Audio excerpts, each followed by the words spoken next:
Clemson vs. Wake Forest results, points. Number 5 Tigers survive tough ACC battle double overtime. Number 5 Clemson doubles angry scare from number 21 Wake Forest 51-45 on Saturday. You survive defensive stand in overtime. With this win, the Tigers Damon extended his winning streak against the Deacons to his 14 games, and the streak dates back to his 2009.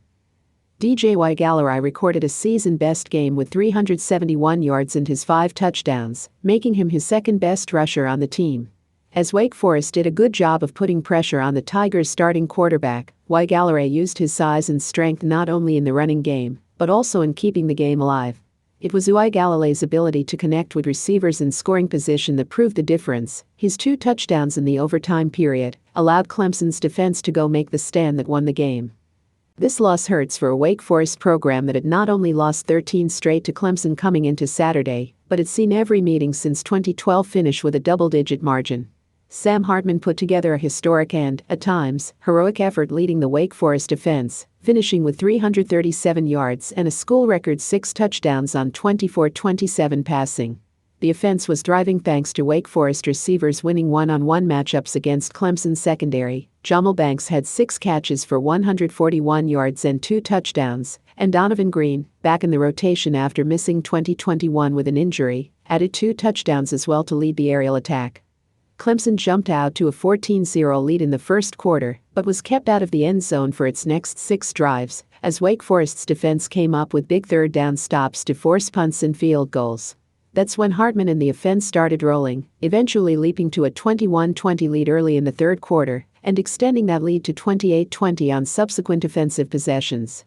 However, Uiagalelei refused to beat Clemson without a fight, leading the Tigers' offense into the end his zone for the first time since the first quarter, and Davis scored a touchdown to Allen on his pass, which put him out of 9 games.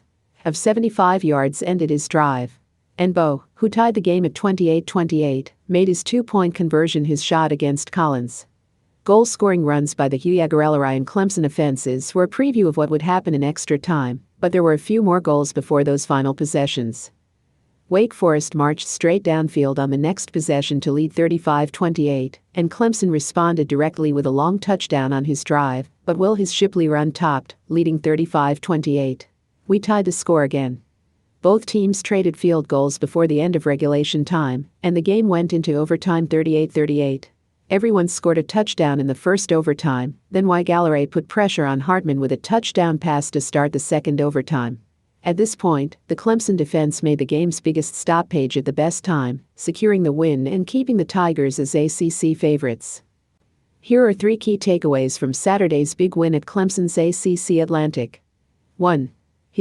As Wake Forest came close to a historic win, the context of this game is focused on the series with Clemson given the outcome, but Demon who kept up in the second half his Deacons the team also had some potential.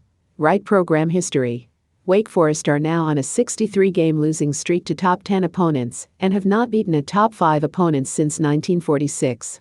As Sam Hartman continued to march the offense on the field, it seemed certain to everyone in attendance and everyone at home that the streak was about to collapse, with a 13-game deterioration against the Tigers. The fact that the streaks were extended does not reflect on where Dave Clawson has this program, or where the 2022 Demon Deacons stand compared to other teams in the top 5 or top 10 nationally. But to have the opportunity to make history taken away in such dramatic fashion is going to sting for a little bit. 2. Both teams dealt with secondary issues. One explanation for the 708 combined passing yards and 11 combined passing touchdowns in this game is the fact that Clemson and Wake Forest have been dealing with attrition in the defensive backfield.